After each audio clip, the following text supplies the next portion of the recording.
Welcome back to the channel, everybody. It's Mark from CricketBatInfo, and today we'll be having a look at a Laver and Wood PP01 in private bin straight after this.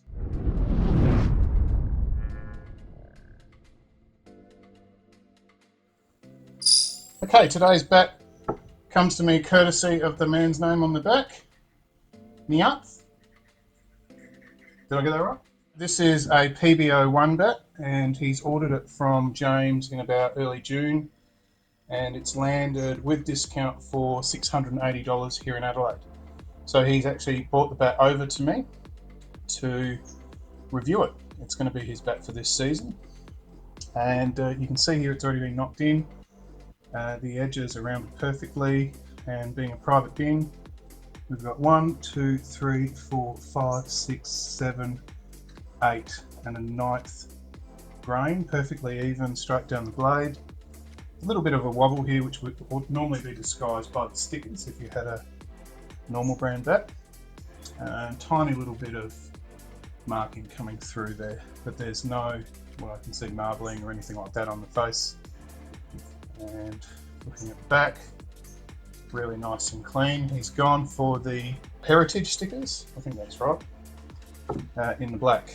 So I'll get up to the camera so you can see that. I do like the stickers. I've obviously got them on my own. Looks really nice. This has been obviously knocked, and this is the PP01 shape. We haven't had this one on before. This is the player's shape that they use. You can see here pronounced duckbill coming up into what is a mid to mid-low middle. The edge seems to go from mid-low all the way through to a high mid in that position there. So you've got a nice long sweet spot in that area. Spine flowing up into the handle. The handle is a lovely oval shape into semi-oval at the top. The handle grip that they've got on is just a standard chevron. And as you can see there, you've got his name. This is 210, private bin, and a number. And the binding on a Laver and Wood is always really nice. See there they have extra glue just to keep that all intact. Don't know what sort of handle he's put on this, just standard.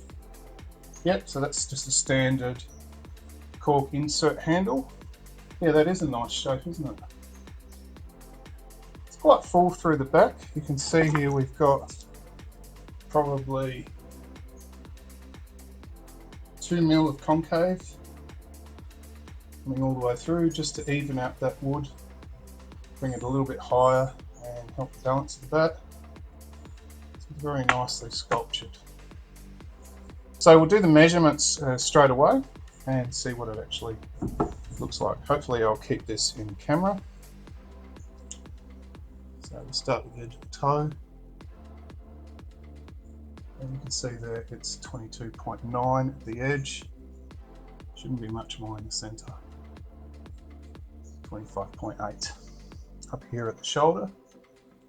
Making sure that's in camera. It's very thin, so it's really reduced down here. 11.4, so even though it's rounded, you can see some heavy rounding there. You'd be really worried to take one at pace on these corners.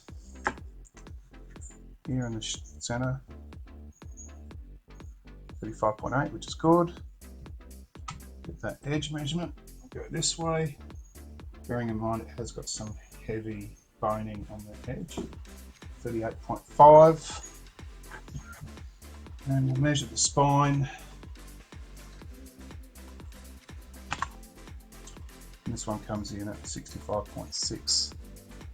So let's have a look at the bat through the gauge. Yeah, that's what I expected. Actually, I don't think it is 60. Oh, I know what's going on. It's because there's a slightly narrower blade. It's actually fitting through the gauge perfectly. Just coming under it. Remember you have got that flat face there.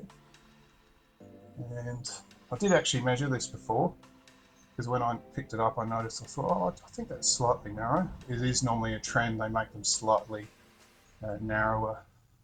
It doesn't mean anything, 1 millimetre either side, you're not going to notice when you're playing. So you can see there 106.1 with the tape. So that would probably come in, I reckon, about 105.5. I'll tell you what it feels like. So it says 210 on the sticker, and I reckon it feels in my hand about 2.9.5 towards 210. It is. What you've got to take into account here, you've got a fairly large amount of wood down here in that low position. So it's really built for somebody who wants to drive. So it's never going to come in feeling 2 ounces lighter than what it actually is. So I reckon it feels 2.9.5. And we'll see what it actually comes in at. 210 dead. So I'd say probably Toby made this one, because he's a real stickler for getting it right as far as everything coming in perfect once it hits the scales, and it's not. So that's very good. And finishing on it as usual with the Laver and wood is just superb. Just the amount of sanding and polishing, just to give that perfect sheen. And you know, all their bats are a little bit like a bit of a work of art. We're going to do something different today as far as the tap up. Instead of tapping it up against my grey nickels, we're going to tap it up against my own Laver and wood. So I'll move that one to the back. This one I think I got 1 or 2 nets in with this one. And that one comes in at 291, but this is the special profile, so you've got all that wood missing down here. And I have put the new terrain grip from GM on it, so that's a heavier grip too. So it's nowhere near as big. So we'll start. So start down at the toe.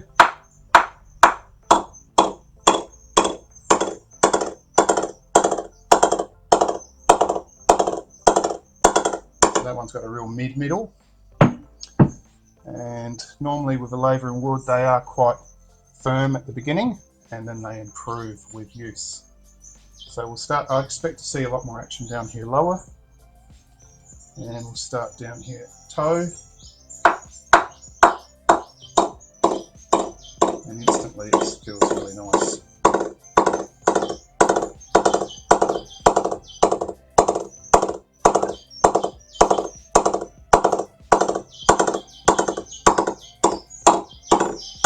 Yeah, that's really nice.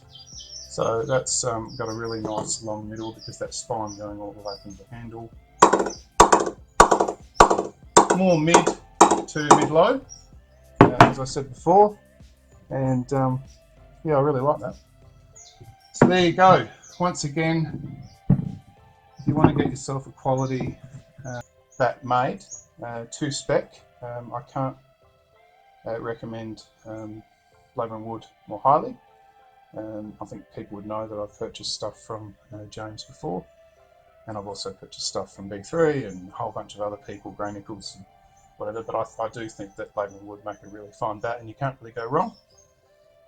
If you're people that think that a really soft press bat is what it needs to be, then you probably want to look elsewhere. These bats are built to last, and they'll take a while to actually play in. So thank you very much to Niyanth for providing this bat for review, and if you like what I do on CricketBatInfo, I encourage you to please subscribe to the channel, like it, share it. What I do is something different. You get my experience of the bat. It's the first time I've seen it, first time I've picked it up, so I try to give you something authentic each time. Thanks very much. Laver and wood, PP01.